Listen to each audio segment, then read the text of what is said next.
All right, good morning. Good morning. I'll wait. No, just kidding. It is 9:33 and I'm calling the meeting of the Workforce Committee to order. Angela, will you please take roll?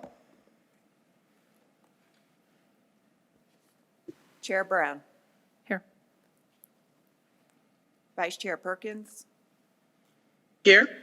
Regent Boylan, Yes, yeah, Regent Brooks, Regent Carvalho. Here. You do have a quorum.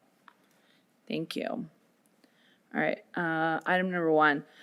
For those of who would like to call in and offer public comment, please dial 669-444-9171 and enter meeting ID 999-9889-3151, passcode 666666.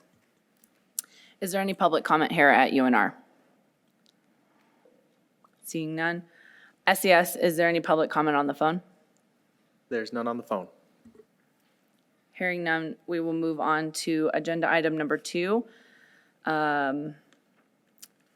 Approval of minutes. Is there any discussion on the minutes? I move to approve. I'll second. I have a motion by Regent Perkins and a second by Chair Carvalho. And those in favor say aye. Aye. Those opposed? aye, sorry. I'm in favor, yeah. Thank you. It passes. Okay, item number 3, we're going to do chair report. So first and foremost, I'd like to start my report by thanking Natalie Brown, the NSHE staff, and the dedicated personnel across NSHE institutions for the effort in preparing materials for this meeting. As chair of the Workforce Committee, I am deeply invested in the crucial role our committee plays in shaping the economic development future of the state of Nevada. Today, I'm excited to begin the conversation on how we can enhance our understanding and improve the programs we operate system-wide. Traditionally, the success of higher education was measured by graduation rates. The more diplomas, the better.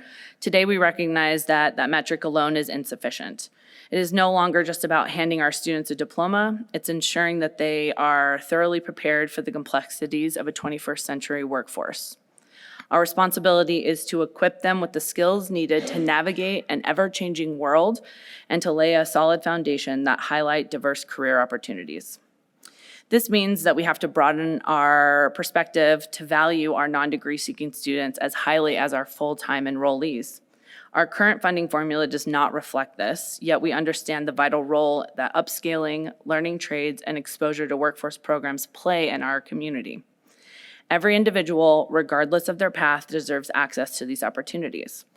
Furthermore, we pride ourselves on being a unified system that facilitates seamless transition between institutions. However, inconsistencies exist that hinder this reality.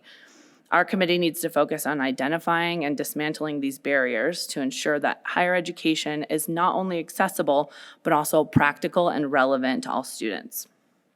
In the last legislative session, we saw a significant advancement with the appropriation of $10 million towards the workforce innovation for the new Nevada Wind Fund.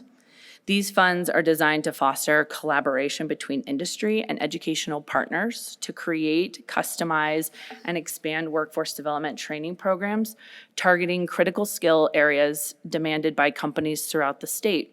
Some key updates are that over 7 million of the 10 million has already been allocated with additional projects underway. Notably, at the last GOED meeting, TMCC received approval for 2 initiatives in partnership with ACE High School. The GOED website actually lists all of their projects, and I encourage everyone to go take a look at it. We're doing some really incredible things. Our community colleges have been the main beneficiaries of the WIN funds, primarily due to the stipulation that these programs be completed within 12 months. And I look forward to hearing a detailed overview of these initiatives at our next meeting to further acknowledge and celebrate these achievements. So I believe that the most effective role our committee can assume is to clarify and standardize the definition of workforce programs across our institutions. This includes establishing what these programs entail, wraparound services available for non-credit students, and the expectations for budget reporting.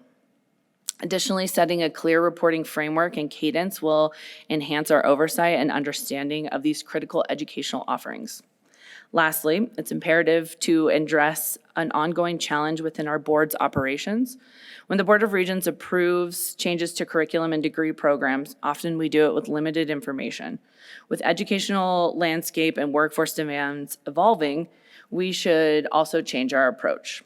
By utilizing existing resources such as Lightcast, a tool already in use within many of our NSHE institutions, we can provide a forecast and reporting and a better assessment of the courses offered at each institution. The data can be invaluable, offering empirical insight that can guide institutions as well as the Board of Regents, ensuring that our educational offerings are effectively preparing students for success. I truly believe that together, with the right information and a unified approach across the system, we can steer our higher education towards a future where every program and course alignment will mirror the evolving needs of workforce and economic development needs of the state. All right. That is the end of my report. We are actually going to move into item number 4, non-credit workforce programs. This is information only, but I will invite CFO Vitone and Vice Chancellor and Dr. Natalie Brown.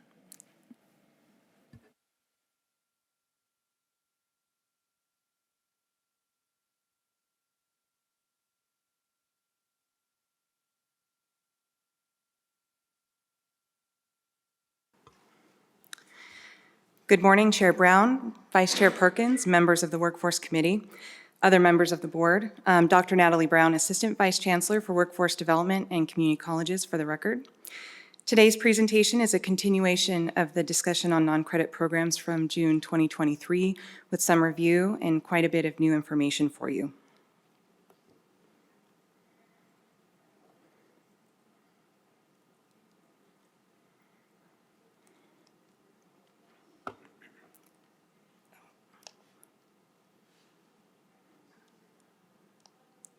Okay, there we go.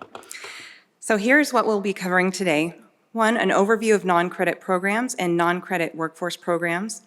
I will provide some general information about what we mean when we say non-credit and non-credit workforce programs. Existing NSHE non-credit workforce programs. So we will take a closer look at the specific non-credit workforce programs currently offered within the Nevada system of higher ed. We will explore the range of programs available, the industries they serve, and how they are designed to equip students with the necessary skills to thrive in today's job market. 3, policies governing non-credit acceptance. So we will review pertinent board policies that govern non-credit programs. This includes the criteria for acceptance of non-credit and credit program approval, ensuring that our offerings remain relevant and aligned with industry standards, and maintaining high-quality educational experiences for our students. And finally, financial data of non-credit programs. CFO Chris Vitone will be providing a review of financial data available for these programs. So let's dive in. All right, non-credit programs. Recent research and reports on non-credit programs and credit for prior learning highlights the increasing demand and interest in short-term training leading directly to employment. The importance of flexible pathways, the need to standardize practices and align non-credit programs with credit programs. Over 2/3 of adults considering further education prefer non-degree options. And broadly speaking, non-credit programs fall into 3 major categories. Workforce training, which includes both sponsored and non-sponsored programs. Non-credit workforce training is geared towards individuals seeking to gain or improve job skills, leading to initial or better employment. Adult basic education, primary courses, programs delivered include adult basic education, ESL instruction, GED preparation, and even some aspects of developmental studies. And personal interest programs. So common examples of personal interest may include things like ballroom dancing, cake decorating, floral arranging, and the like. They're often demand-driven because students are likely self-pay and often reflect the needs, interests, and priorities of local communities. Non-credit workforce programs are industry-focused technical training programs that often lead to a certificate or a valuable industry certification. These programs respond directly to workforce needs and are typically funded by individuals or through third-party sources for which they may be eligible. It is important to note that some level of state support for non-credit programs varies significantly, averaging around 50% of states have some level of state support, while the other 50% do not. The variability across states in funding has also led to variability in the ability in reporting required, as well as consistency in how these types of programs are defined. Within NSHE, out of 1,098 total non-credit programs as of the last inventory, 398 are workforce-specific as identified by our institutions. This slide provides an overview of NSHE's non-credit workforce programs categorized by industry sector. You'll see the diversity and scope of our offerings and how they align with industry needs to ensure our programs are relevant and impactful. Keep in mind these are representative of non-credit only, and our institutions are offering many programs in each of these areas and more for credit, from skill certificates to doctoral degrees. In your packet, we have also provided a spreadsheet outlining the various programs, their description, length of program, and cost as an additional resource. Policies guiding discussion. So we will move on to these policies guiding the acceptance of non-credit programs, and we'll discuss these three key areas. First will be credit by examination / transcript evaluation, military transcript evaluation, and other non-traditional sources, again, not defined in policy, but referred to in the handbook. First up, credit by examination, transcript evaluation. So this is Handbook Title 4, Chapter 14, Section 21. This outlines the acceptable agencies for credit by examination, including AP, CLEP, IB, and ACE, as well as special exams administered by academic departments. Each institution is charged with establishing procedures for administering and accepting these credits, which must be detailed in the course catalog. Notably, the maximum credits earned by examination that can be applied toward a degree may not exceed half of the degree's required credits. For example, a 60-credit associate degree would allow up to 30 credits by examination. Military transcript evaluation, this is Handbook Title 4, Chapter 14, Section 22. And again, pursuant to Senate Bill 457, Chapter 603, Statutes of Nevada 2017, requires institutions to evaluate and award credit for military education, courses, training, and occupational experience using the Joint Services Transcript, JST, Community College of the Air Force, CCAF, or other assessments as per Title 4, Chapter 14, Section 21. Institutions must maintain and publicly post an inventory of the evaluated military credits awarded to students, updating this inventory no less than each term. And third policy we'll be discussing is community college admission to advanced standing. This addresses the acceptance of credits from non-traditional sources for community college advanced standing. Community colleges can accept up to 75% of the total credits required for an associate degree from previous training, education, or examination credits. However, no more than 75% of credits can come from other colleges and universities. That is consistent with the 30 credits from the credit by examination policy and 16 credits from non-traditional sources. The acceptance of these credits is governed by the college's transfer credit policy or the designated evaluating entity. Creating a non-credit program involves several steps. Although there's variability among institutions, most include a needs assessment, market research, and a review for financial viability. Programs are typically reviewed by internal and external stakeholders, and curriculum and training is often developed with input from business and industry stakeholders. Again, the review process for program offerings varies by institution. Acceptance of credit. Credit by examination and military credit is routinely accepted across campuses. How that credit is applied at each institution can be variable. However, the awarding of credit for non-credit programs is limited or not utilized extensively. Many institutions are exploring ways to expand the acceptance of non-credit program to credit programs, and discussions are ongoing as to increasing opportunities in awarding credit for prior learning. Thank you for your attention. I look forward to questions you may have, and I now turn the time over to NSHE CFO, Chris Fatone.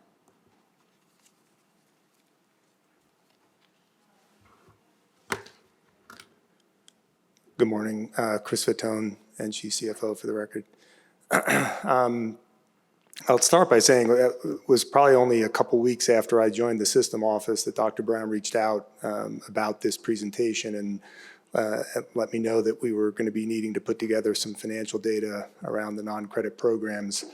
And our first conversation, I anticipated that would be challenging, and I was not disappointed when I reached out to the campuses and started working on this. And so we did collect what we could, but I certainly acknowledge it as a very first step and definitely not comprehensive. So what I did want to provide here was a little bit of a background on some of the challenges, and I appreciate your remarks in your chair's report, Regent Brown.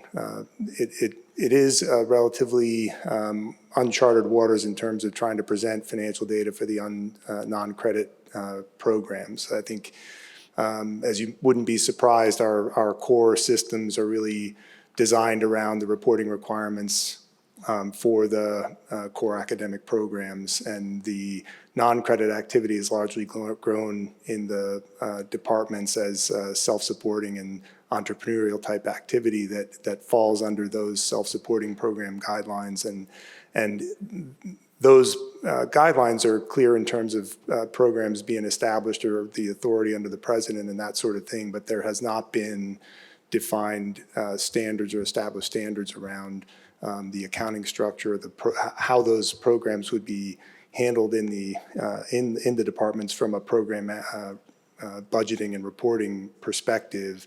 And so what you have is a lot of activity that ends up being residing in accounts that collect multiple activities. So there are a variety. In some cases, some of the programs are larger and you'll have uniquely accounted for programs as you do in other areas, but quite commonly they're programs that are part of other activities within self-supporting accounts. So you're in a position where trying to report that means reaching out to the actual department managers and trying to pull information out of a subset of budgeted accounts. So it gets a little bit challenging, particularly as I mentioned in this slide at the university level, where their programs tend to be pretty dispersed through the colleges and managed more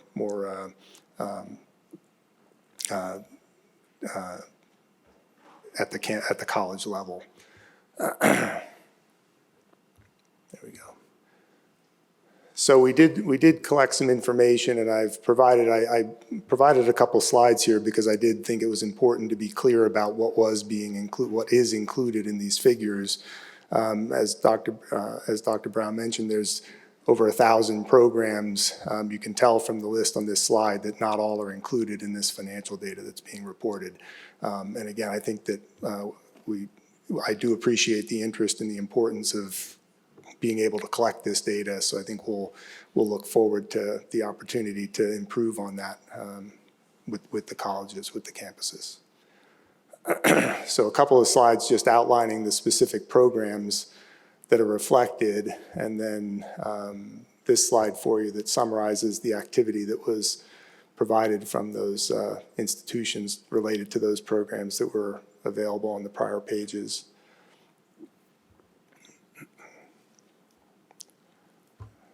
And with that, we come to what we discussed in terms of where we see the opportunity to move forward, and recognizing that without structure and without guidance, we would be in this position going forward as well. So we're looking for the opportunity to work with the institutions, establish some guidelines, probably better delineate some of the policies to be clearer in defining non-credit programs and specifically workforce programs and establish some reporting structure in the financial system that can be lead to more uniform reporting throughout the system and make it easier to pull this data together.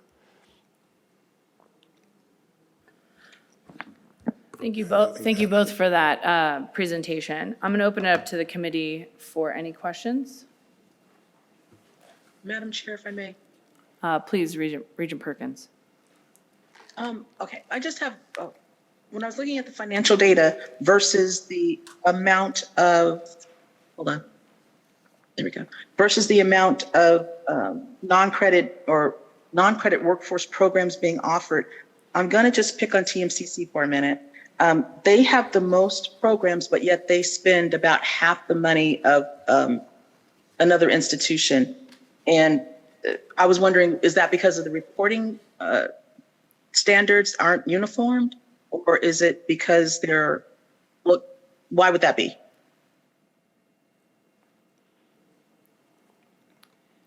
We don't appear to have someone from TMCC in the room. Oh, I'm so sorry. We apparently have the best person from TMCC in the room, and I super didn't see him for a second. Awkward. You don't exist. Thank you very much. Jeffrey Alexander, Vice President of Academic Affairs from TMCC for the record. Regent Perkins, would you mind repeating your question? Sure, it was kind of ramble. Well, you all seem to be doing pretty dang good at providing non-credit workforce programs. Just from a quick calculation, you are getting the most bang for your buck, so to speak, by the amount of money that's spent compared to the amount of programs offered. And I was wondering, what's the magic bullet? How are you guys doing that? Is there something that we can replicate? Is it because that the workforce credit programs aren't unified and reported that way? That was my question. It kind of stood out. Thank you so much for your question. Again, Jeffrey Alexander for the record. Very pleased to respond to that. We have enjoyed some efficiencies there. In some cases, we have contracted with providers in the past who have provided software platforms with which we have trained students in various kinds of software programming, programming languages, and so forth. Over time, we have invested dollars through our own faculty to create curriculum that meets or in some cases exceeds the delivery standards there so that we can offer that programming to our students with expert faculty who have authored the curriculum and in some cases have authored many of the software platforms and so forth we use to deliver that programming. So we don't need to continue to contract with some of these somewhat expensive outfits that provide those platforms for us. We might think of it as sort of like a Canvas kind of arrangement or an LMS arrangement, but it's a separate LMS that would provide the curriculum and the content and the quizzes and the exams and so forth. But we've been fortunate to have some faculty with that experience. And in the case of our Tech Careers Fast Track program, for example, steadily over a period of years, the lead instructor there has authored some of those courses for us, and we no longer need to provide very expensive access for students via that mechanism. And so it's much more efficient. The cost savings are evident, and the training that the students receive is equivalent, so much so that they can be welcomed into the 4-credit program after they've completed the first 8 credits of the course for basically paid cash. Thank you for that answer. It was very thorough. Thank you. Thank you, Regent Perkins. Thank you for that. And I'll just go ahead and open it up to the floor. If institution gets called on, please feel free to take the mic. Thank you, Chair. I had a few questions. First, it sounds like credit for prior learning is not consistent across the system. Is that a fair statement? Natalie Brown for the record. Yes, I believe that's a fair assessment. And part of that is, we're looking at updating some of the policies surrounding credit for prior learning, but it's also been an area that has really boomed in recent years across the United States. So something that we're now paying quite a bit more attention to. and working on streamlining some of those guardrails for institutions so we can provide a better framework. Thank you. That's good to hear that you are working on streamlining policies system-wide on that, because I agree with you that that's a major focus for potential students in the future, for sure. Also, this is probably beyond the scope of this agenda item, so if it is, then of course I won't go there. But I'm curious to know if there's any information on retention and completion of these programs. Natalie Brown, for the record, we did not request that information from the institutions, but if it is something, that is of interest, that is definitely something that we could request later on. I think that would be interesting because, as was noted, many times students come out of pocket 100% for these programs, and you want to see that they get, that they cross the finish line on them. As we state, even with for credit, when students have invested in their education but then don't see it through, that's the worst outcome that we could have. And we want to make sure that we're giving those students the support that they need to reach those goals as well. So that would be something that I think would be interesting in the future. And it sounds like there's a lot of opportunities in this area for us to align within the system. And so I appreciate Chair Brown's willingness to bring this forward. And hopefully this will be the start of a continued conversation on this topic. Thank you.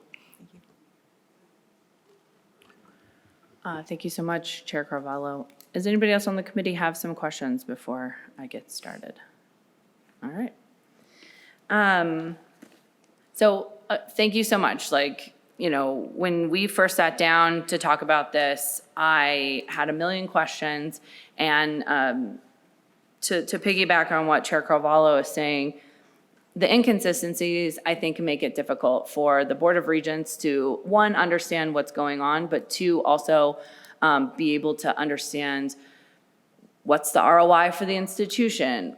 Is it a good return on investment just because somebody takes the class? Are we coming out of pocket, not understanding budgets? And then, even from an institution level, if that's not clear what workforce training is happening at this throughout their institution, then it also makes it hard to understand, what people are actually working on day in and day out. So just from a business perspective, I looked at this and I just want to say thank you again for your help. I'm going to go to the board policies, community college admission, and advanced standing. I'll tell you which slide number it is.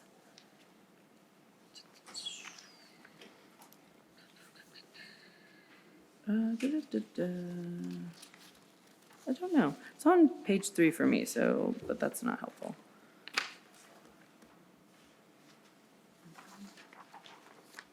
Sorry. Oh my gosh. Anyways, I'll just read it. It says, community colleges shall accept a maximum of 75% of the total credits required. When you and I were talking about this, you pointed out that this is actually redundant because it's in our policy that says that 25% has to come from the institution offering the degree. So in new business, I'm going to talk about just cleaning up the language, but this is just one example that you had pointed out that does seem just not necessary. And then C on that, it says not more than 16 semester credits from non-traditional sources. Do we have a definition of what non-traditional sources? Natalie Brown, for the record, no, we do not, but it is something that has also come up with the academic officers and something that's on our radar as well. Okay. Yeah, because I did see, I think we're making the point is that the inconsistencies do make it hard because I feel for the institutions, right? How are they supposed to maximize, their work if we're not even being clear? So we definitely, as a committee and as a board, definitely need to tackle this and then take into account what the institutions weigh. And so I'm very, very cognizant that it's not going to be a one-way street, but we do need to have a open dialogue on that. I wrote down in my notes, something that you and I had talked about was that specific credits could contradict the examination policy, credit by examination. Something about the community colleges accepting 75% where the universities only accept 50%. Sorry, my notes are a little sloppy, but I did want to kind of just, if that's standard, then that's good to know. But if that's just another inconsistency, then I'll just add it to the list. I think it would be fair, Natalie Brown for the record, I think it would be fair to add it to the list and something we can review when we are looking at updating these policies. Okay. And then I think this question was already asked, but just prior learning, military service, work for credit, you know, all of these different policies are just inconsistent, so I'll just add it to the list.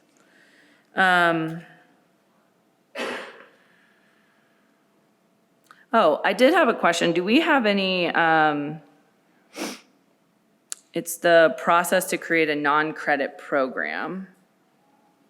And again, oh wait, it does say really tiny. Slide 10. I technically need glasses, but I'm fighting it for a little bit longer. So I'm assuming there is a process in place. Obviously, somebody has to do the paperwork to get a non-credit program at an institution.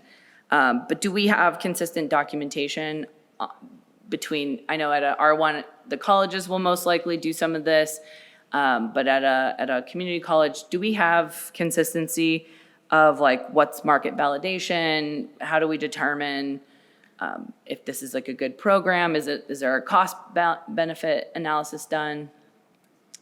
Natalie Brown for the record. Thank you for the question.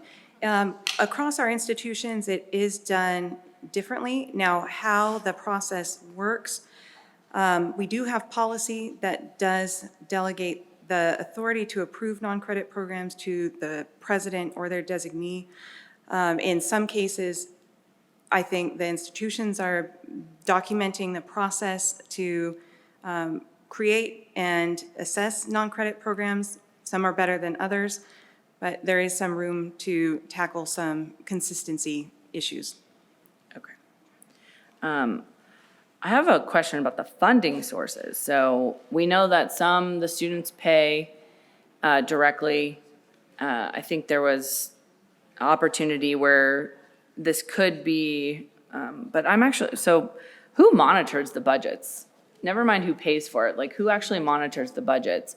And I know that we don't necessarily get reporting on that, but you'll see that in new business. I just want to stress, I am not trying to add layers of extra work or things that are not going to be helpful, but I do think that if we're taking workforce serious as a system, understanding how programs are curated, how they're implemented, where the budget money is going to, and who's monitoring that, I think is just an important.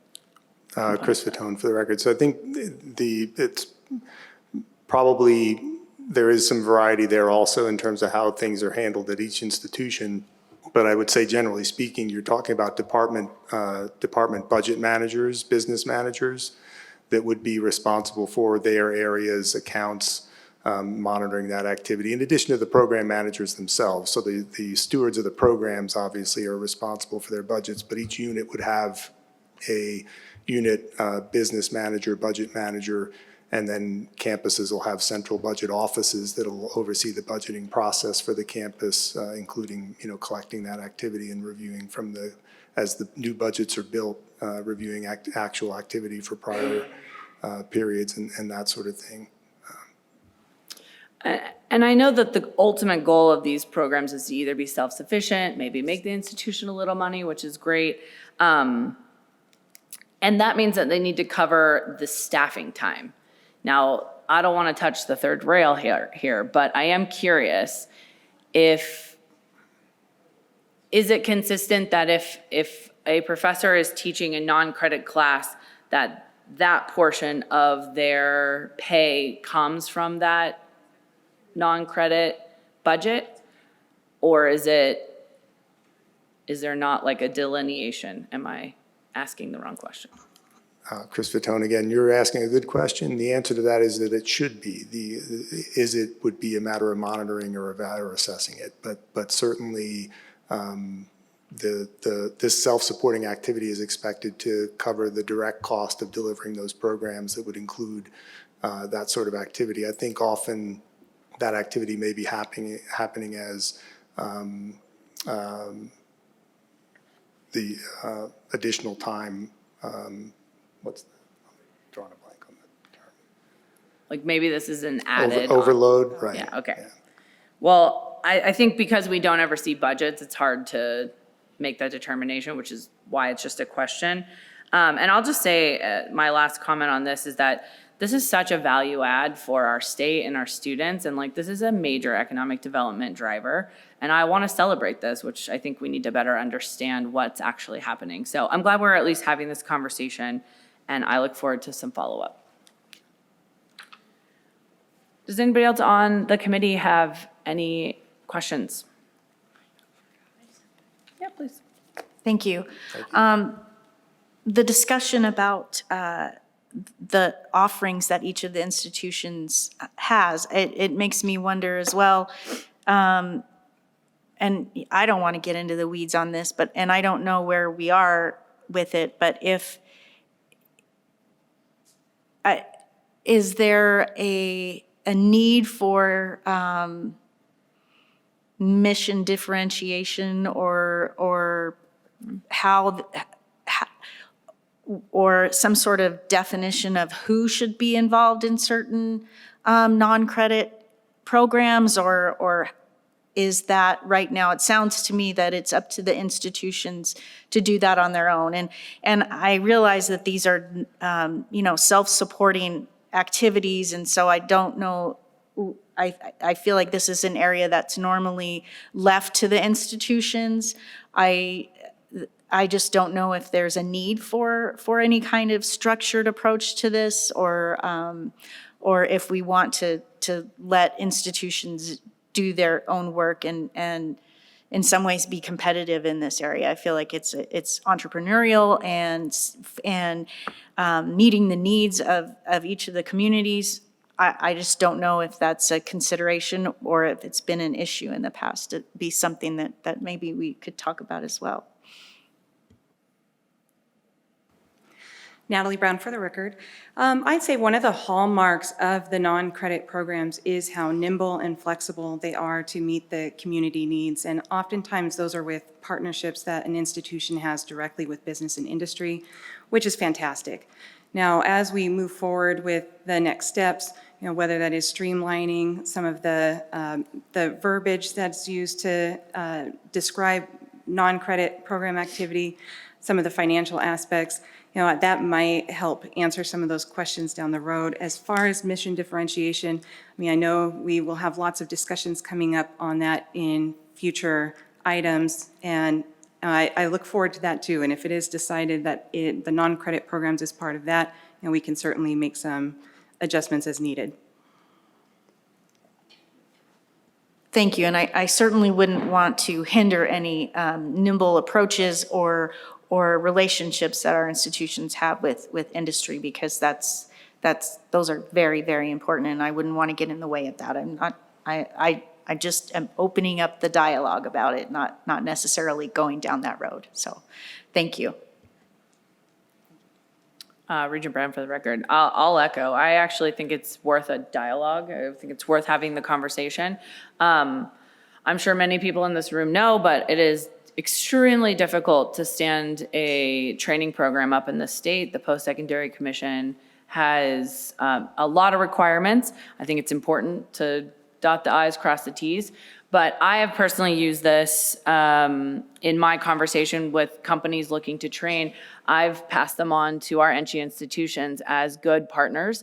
One, I think it's great to have a direct connection with business, but it also helps provide wraparound services, which we actually didn't talk about. And that is something that I am planning on bringing up in new business, because I think also it just goes to the inconsistencies of wraparound services and just knowing what's available. So I do think it's worth having the conversation when we touch on mission differentiation. Is workforce programming something that we want to leave up to our institutions to explore and grow on their own and partner with business? So I think it's definitely something that we'll probably want to get the institutions to weigh in on. But thank you for bringing that up. I think it's important. All right, seeing no more questions, thank you both for that presentation. I think this is an important conversation, and I look forward to continuing it. We are going to move into item number 5, UNR Cooperative Extension.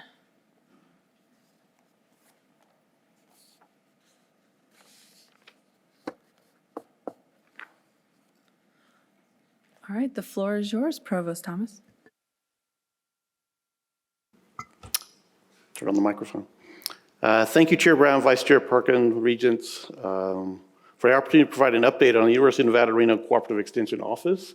For the record, Jeff Thompson, Executive Vice President and Provost, University of Nevada, Reno. Cooperative Extension has been around for a very long time, and we've been incredibly lucky to have Jake DeDecker leading this program for almost 2 years now. You all heard from him at the March board meeting, and I look forward to having you hear more about the great work being done through our Cooperative Extension offices. We're especially proud of all the relationships he and all of Cooperative Extension has developed with all of our sister institutions throughout Nevada, especially recent work with UNLV. With that, Director DeDecker, please come forward and start the update. Thank you very much. Jake DeDecker, Director of Extension, for the record. And I offer my thanks as well for the opportunity to come in and share with you today.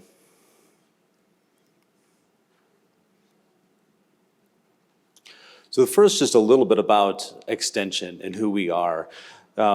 Starting back with the land-grant university in 1862 and then 1914 with the Morrill Act, the purpose is really about taking the research and knowledge that takes place at the universities and making sure it doesn't stay there, and making sure that it is transformed and moved out into the state in all corners to affect communities and people across the state wherever they are. And that is our work. And as you look at kind of this map, there are 6 main program areas that we are mandated to program around federally and through state statute. We'll talk about just in a little bit. But the other thing I want to focus on is the over 20 locations that we have throughout the state. So we are out in the communities working in almost every single county, multiple locations in Clark and in Washoe. We have individuals that not just serving those areas, but for over 100 years live and work in those same communities, which gives us those relationships and kind of that trusted source locally that people know that they can count on. So excited to really be in those communities, working diligently, hand in hand with individuals to help make sure that the knowledge that they need is provided to them. And again, these program areas, which we'll talk about more here, really around youth and families programming. So that includes children and youth development, families. We do work in domestic violence type of work as well. There's a lot of segments that Extension touches on that maybe individuals aren't as familiar with. Like a lot of times people think of Extension and think of maybe agriculture and 4-H and some of the programs that are close to them within their communities. But when we talk with individuals, I want to make sure that yes, we're strong in those areas, we're proud of those areas, and what we also do is really meet individuals where they're at, and if there's issues, if there's challenges in communities, we want to know about it because we want to be able to be a partner and work with individuals to help solve those issues and whatever they are. 4-H youth development, I think many people are familiar with across the state, working with young people 5 to 19 years of age. Food safety, healthy living type programs, so SNAP education, FNF, those go through Extension programs as well. We also do a lot of wellness programs, and we'll talk about some mental health components coming up that we're also engaged in. Business management and economics. We have a lot of programs in small business development, particularly in Clark County, where we have some small business 101 programs. We're actually allowing businesses to come into our office spaces, take our classes, and then use our resources firsthand to help get started and get out in the business community and continue with them to help make sure that they're successful. NEEP, an economic assessment program. We work with county governments across the state and a lot of agencies running data to help inform them to making decisions that they have in their different locales. Environment, natural resources, and that includes water and climate, farming and ranching communities, ag, livestock, garden trees and landscaping. Some of you are familiar with our Master Gardener programs that we have, our landscape training programs that we have. So that continues to be foundational for what we do, and then also advancing where Nevada needs us in these spaces. Some of the critical issues, I'm often asked, what are some of the areas that you are hearing about the most throughout the state that Extension is kind of coming to try and invest more in? I'm just going to talk about 4 of them here. Food insecurity and access, not a surprise to anyone, but the issue of hunger and how do we combat hunger.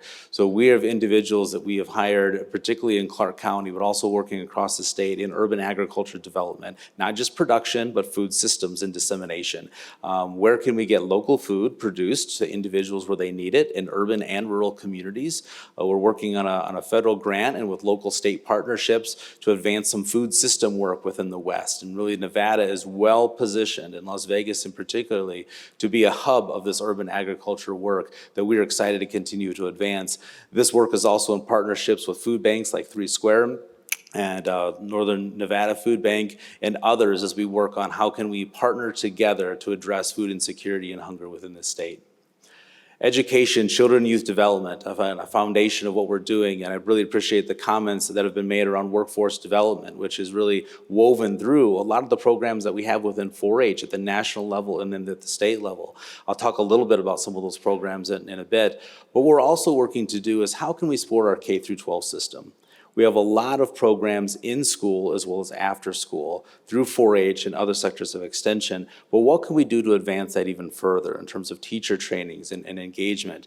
Mental health has been such a critical space and extension has been engaged in for the last several years of trying to continue to provide education and awareness to school communities where we can identify and help train individuals to be better prepared on how to address this when it comes forward. So we know this is a major issue and it's something that we are continuing to work on in partnership with schools and really advance this work to a level that is needed. Water and climate, I don't need to really say more about that. That's an individual, as areas that are critical to our state and something we continue to work in partnership in. And then the business development, entrepreneurship education and support. And entrepreneurship education occurs at all different levels, but really trying to help individuals that have an idea and how do they move that idea into a formidable business plan and be successful in it. So providing that education and encouragement both on the policy side and the educational business planning side is something we're excited to do to continue to be an economic driver for Nevada. How do we do this work? There's 2 things that I really want to focus on before we move into the specific partnerships. And one I mentioned earlier is kind of the foundation of what extension is, which is taking the research, taking the education that occurs at the universities and transferring it out into the people so they can use it. And so they could use information to inform all the decisions that they're making in different walks of life. We are connected to, not just within our college and university, but to a national system of universities across the country, federally into USDA, NSHE, into those systems. And I meet regularly with my counterparts in the West as we talk about different issues and how we can serve our states. So it's one thing to engage as a university system. It's another to talk about a national network that's connected into experts that we can bring to the table. And I think that's one of the things that sometimes gets lost is we think that sometimes the information that we have available to us is only maybe within the institutions themselves. When in reality, because we've been here for 110 years, the partnerships that we have with local agencies and groups across the country give us a far bigger reach on who we can bring to the table. There's been conversations I've been in with elected officials where they've said, how about this? Do you have somebody in this area? And the response is, we don't have somebody directly, but I know of other groups that do, and bringing those folks to the table. I think one of the best strengths of extension is being a hub of a wheel that's a conduit, that's a connector, bringing different people together to wrestle with these hard issues. So while we may not have the expertise in all fields, likely we know who does. We can call them, come to the table, wrestle with us together. And that's why I think Extension is a formidable partner across all sectors. So a little bit about the partnerships ourselves. Partnerships, frankly, are our bread and butter. That is how we work. That is how we engage. And I wanted to talk a little bit about the partnerships that we have with NSHE institutes. We partner with all the NSHE institutes in different ways. Collectively, with what you see on this screen, there are 70 unique partnerships in research and programming that occur with Extension and all of these different institutions currently ongoing.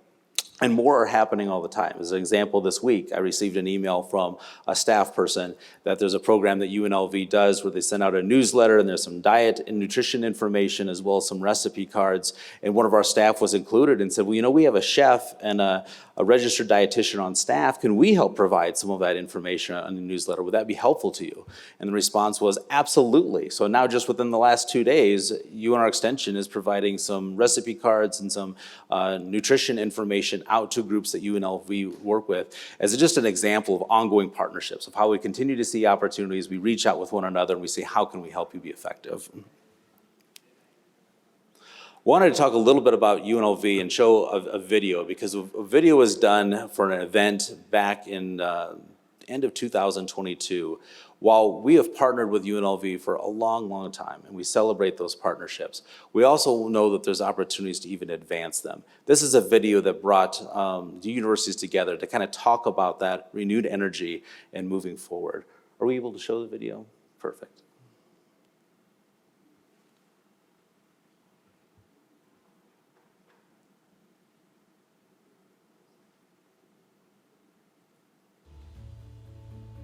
UNLV, University of Nevada, Reno, there's so much opportunity to work together. We can better collaborate, cooperate, to be able to help the citizens of the state do better, have more opportunities. We're going to be stronger together because UNR has a lot of capacity and cooperative extension here in Clark County that does a lot of important work, and UNLV also has a lot of capacity and a lot of people are out in the community doing important things. And if we team up and make sure that our efforts are well coordinated, we're going to be even better supporting this great community.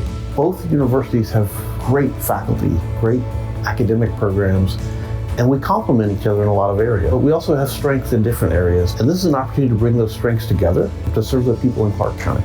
And we have an amazing opportunity to help people. We have two great universities. What we buy into is that we're better together. What we buy into is that two great universities make a great state. But when you're in the middle of history, you don't realize you're making it. And I think this is one of those days where we will have come together and people are going to point back to this day and see what we've been able to do together. There's a lot of capacity and there's been a lot of conversation, and now is the time for action. This is the beginning of UNLV and UNR working together for the citizens of Clark County. Thinking about an outreach arm coming from the foundation of the universities, enriched in scholarship, enriched in research and knowledge, reaching out with that information, and then generously applying that to communities, to businesses, to families, to children, youth, schools, all in the community, so that the people can benefit. Well, I think the shared programs are going to be beneficial because there's a lot of expertise on both campuses and in both organizations. Everyone who's involved in this is excited about doing everything possible to make Clark County the best place it can be. We are dedicated to working together because we both serve the mission of supporting the citizens of our state. Thank you for showing that video. So at that event, we introduced a roundtable dialogue where we funded 9 different proposals. We actually brought our researchers from both schools together around key topics, and they brought together co-proposals on what they felt were the biggest opportunities to address in Clark County, where they worked hand in hand to address that. So those 9 research proposals are moving forward this year with exciting outputs, and we look forward to showing the benefits and impact in Clark County by collaborating on that specific effort.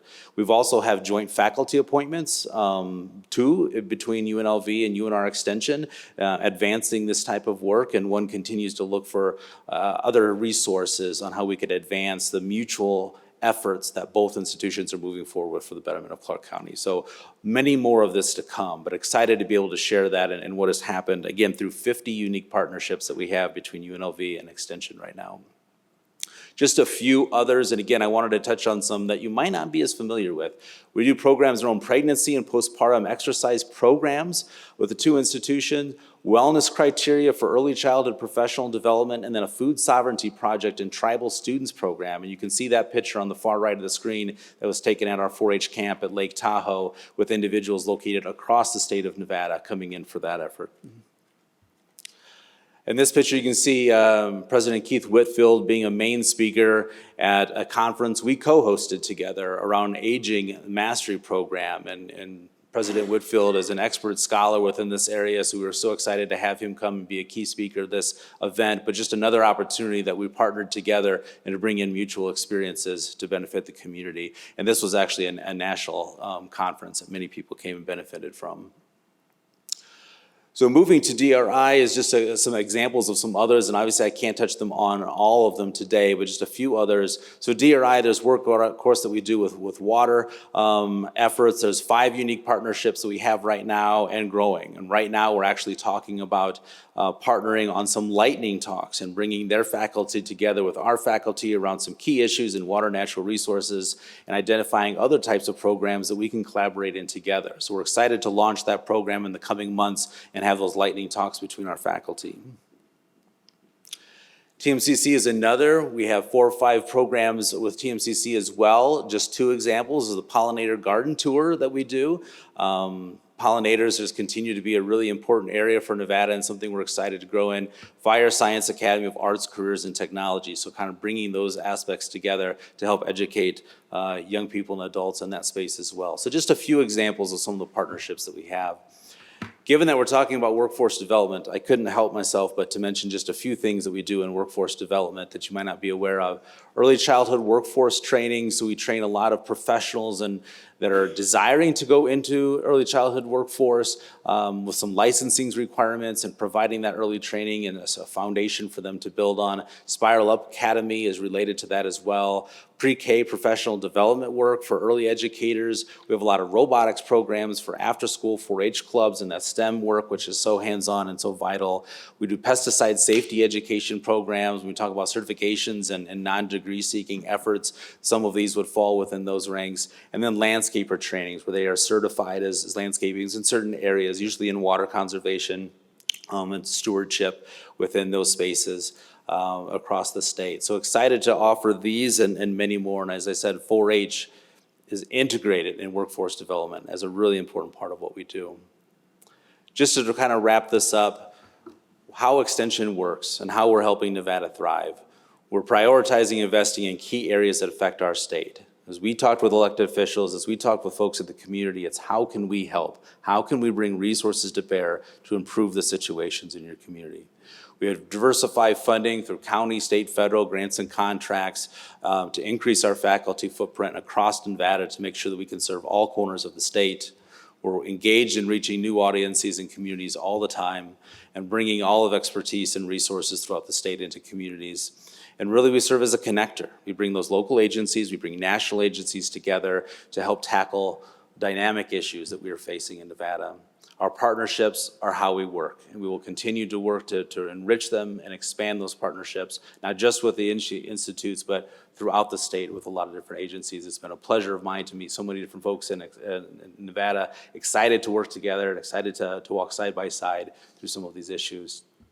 And it's my job to support our professionals and leaders, so make sure that they have the resources that they need in order to be successful, and then to tell our story.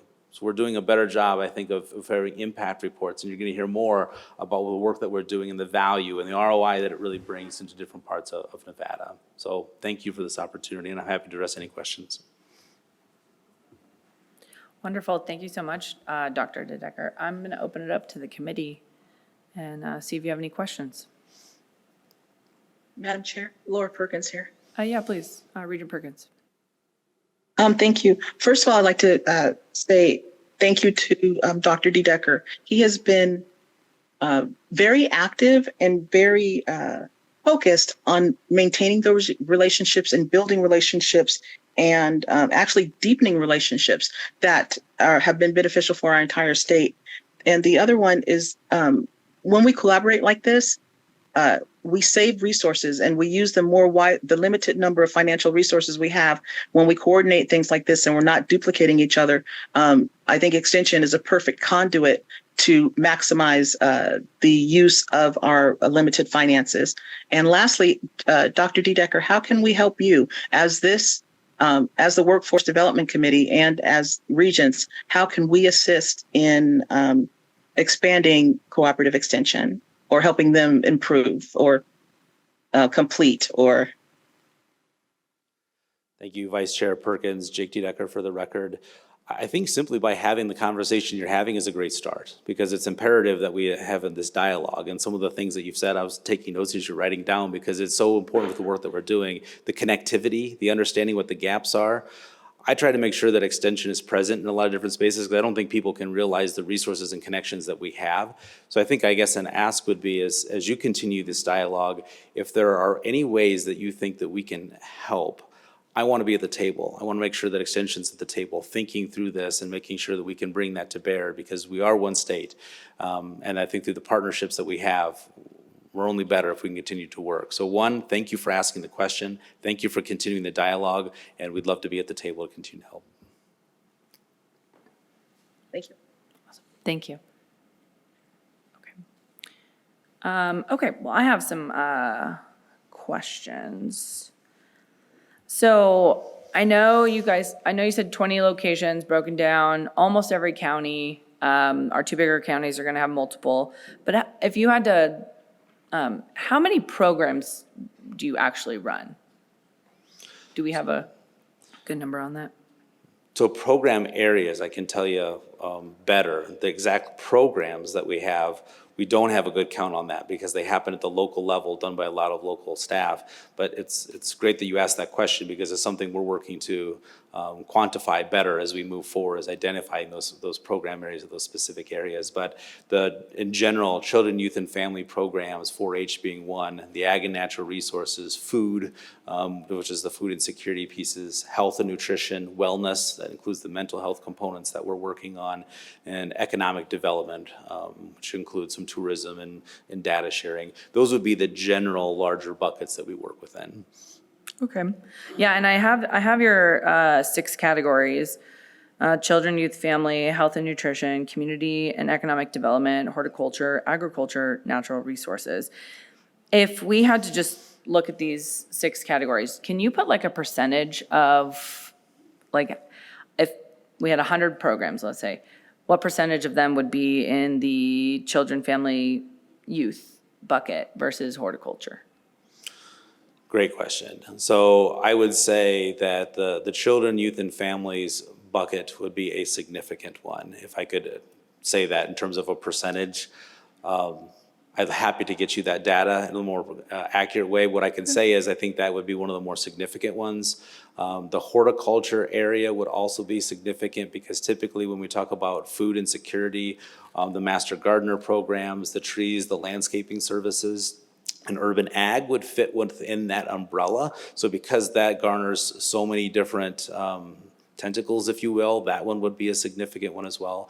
Health and nutrition would also be a significant one, because of our distribution of SNAP education and FNEP programming and wellness in general. That is a significant effort, and we have people across the state that are doing that within communities. So those would be 3 that would be fairly significant. Okay. Yeah, we can follow up on, I'm just trying to get a better understanding of, okay, and forgive my ignorance, because there's not a lot of data on this, and I've gone back and looked at legislative sessions, I've gone back, I look at county commission meetings, but like, how does this work? Does UNR Extension given a pot of money by county? Is it an account that you can draw down from? What does that look like? So from the county perspective, we have agreements with each of the counties that providing funding to support part of extension. How that is done is independent by the counties. And so some decide to choose differently on how those funds are allocated, whether it's a reimbursement process or different. But it's an agreement that we have with the county on the services, on the staffing, and what that county needs as a relationship we have locally. Okay, so it's gonna vary county to county? It's going to. We could provide that breakdown for you afterwards if you'd like. Yeah, I am just curious, because if it's like an account that you can draw down from, I think that's different than if you're just given an allotment of money. And that actually is my follow-up question to that, is what is the budget for each of the counties?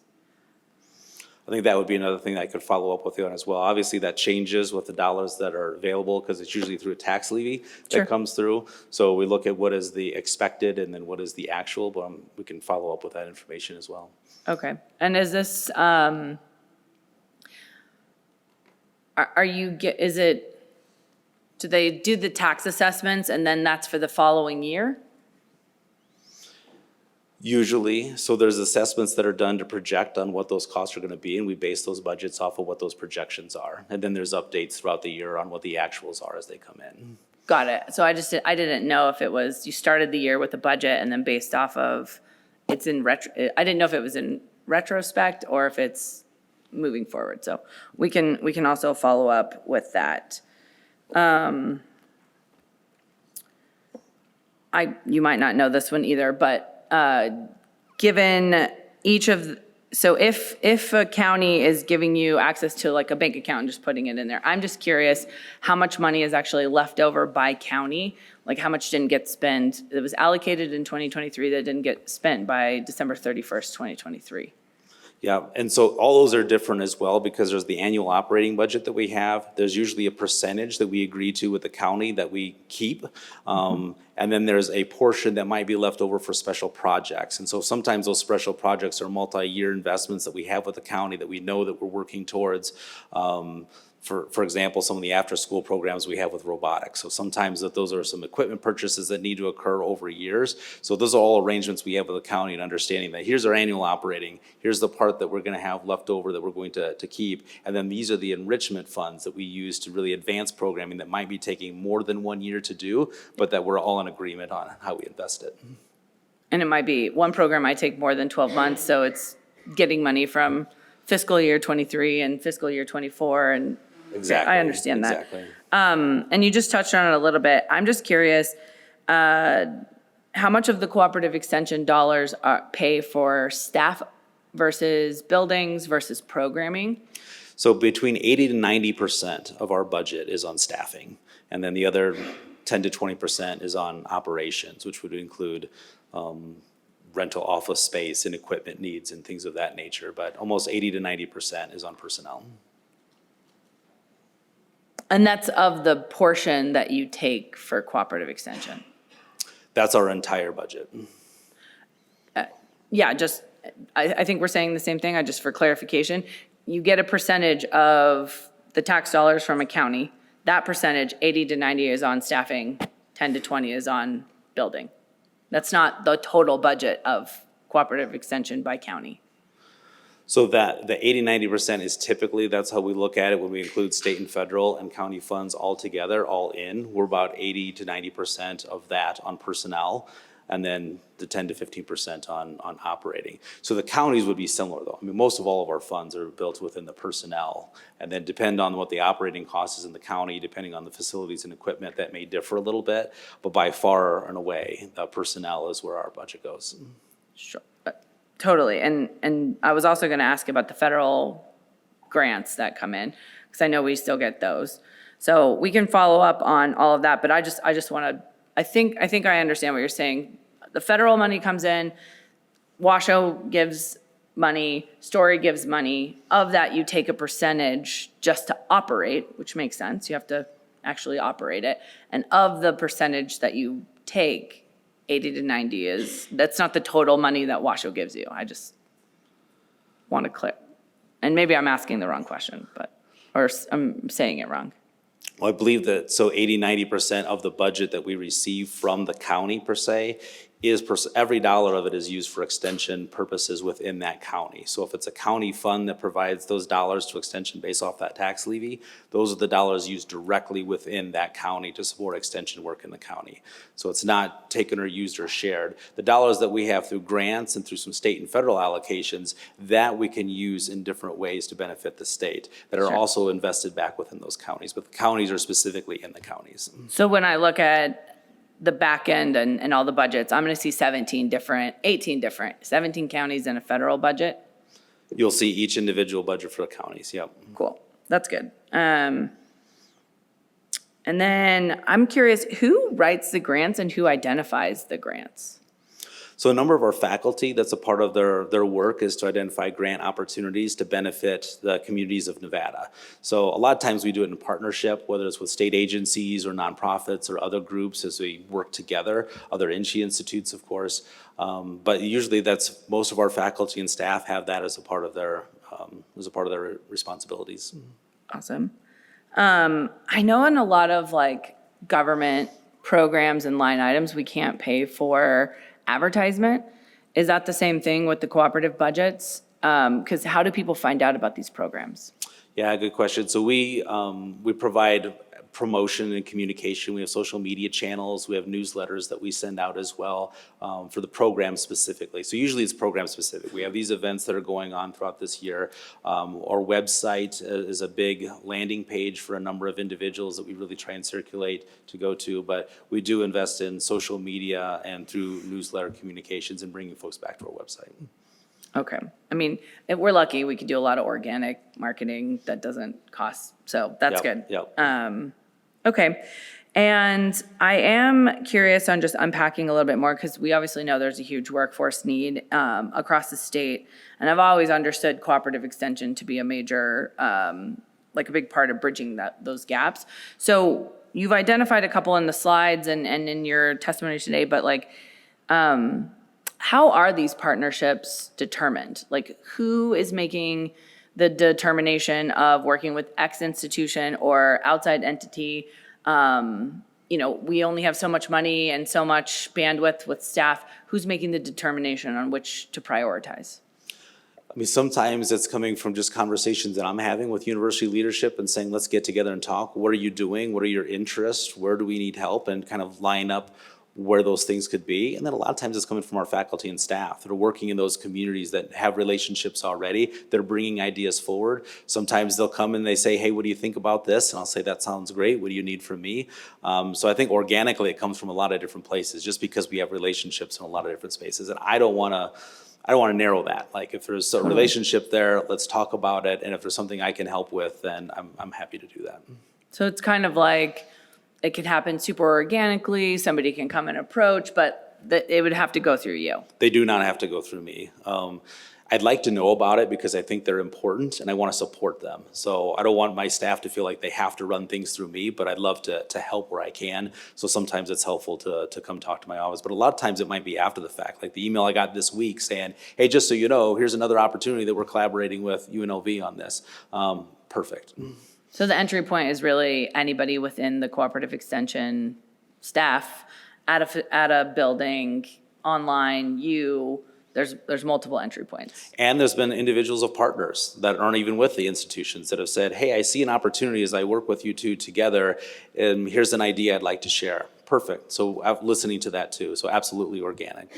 Is there always a NSHE institution partner in this, or is it just by way of being an extension partner, you're partnering with an NSHE institution? There certainly doesn't have to be. I think what we're trying to do is there should be more. And where are those connections and how can we do a better job of making them? So there's not situations where things have to be a certain way, but I think as the video shows and the presidents and provosts discussed, we know that we're better together. So let's talk about how we can do that. Yeah. Well, I'm really happy that we started this conversation. It is super hard for me to find things online. The last budget I saw is from like 2017. And so I just want to make sure that we are, we know what's going on at the Board of Regents, but also we help and understand like how to build more partnerships. How do we talk about it when we're on campuses and we see things going? You know, the fact that you emphasize partnerships so much on here, I'm excited to see more of it. You know, co-branding, whatever that looks like, right? Like this is the state, and if we're approaching this as a system, I'd like to see more systeminess when it comes to this. Yeah, absolutely. And we're happy to share more of that information with you. As I mentioned, telling our story and impact, there's a lot of work that we've done the last 2 years and a lot more work we need to do to help be transparent and show that data. So happy to work with you and the other regents on it. Okay, amazing. Yeah, I'll make sure I follow up with these specific questions. Does anybody else on the committee have any questions? No? All right, seeing none. Thank you so much. We really appreciate the presentation today. Thank you. All right, we're going to go ahead and move into new business. Are there any items for new business for consideration at a future meeting? I do. All right. Of course I do. All right, new business item number 1, defining workforce programs. Establish a clear and consistent definition of workforce programs across NSHE. This should involve delineating the criteria and components that qualify educational offerings as workforce-oriented, ensuring alignment with industry needs and state economic goals. My second is standardization of wraparound services for non-credit students. Define and standardize the support services available to non-credit students to ensure there's clarity and equitable access and enhance student success. My third is establishing a standardized reporting system for institutional budgets. Set up a standardized reporting system and identify key data points, select or develop a reporting platform, and define a regular reporting schedule that enables CFOs at each institution to regularly access and report financial data, ensuring consistency and transparency across NSHE. Number 4, standardization of credit for prior learning. Define and standardize the policies for granting academic credit for prior learning experiences across NSHE institutions to ensure consistency and fairness in the recognition of external learning and skills. 5, exploration of commercial products for strategic decision-making. Investigate and evaluate commercial products that could assist the Board of Regents and the institutions in making informed strategic decisions by improving workforce forecasting and aligning educational offerings with labor demands. 6, standardization of reporting for cooperative extension services. Establish a standardized reporting system for all cooperative extension services across NSHE, ensuring regular access to comprehensive data on budgets, programs, partners, and unspent funds by county. Number 7, this was actually something you, Chair Carvalho said, get a report on completion and retention of workforce programs from each institution. And number 8, standardization of language, identify and clarify board policy where the language is not clear, define it, and create a system-wide approach to understanding how workforce is treated in this system. Boom. All right, no more new business, so we'll move into public comment. Is there any public comment here at UNR? Seeing none. SES, is there any public comment on the phone? There are no colors in the queue. All right, well, the Workforce Committee is adjourned at 10:50.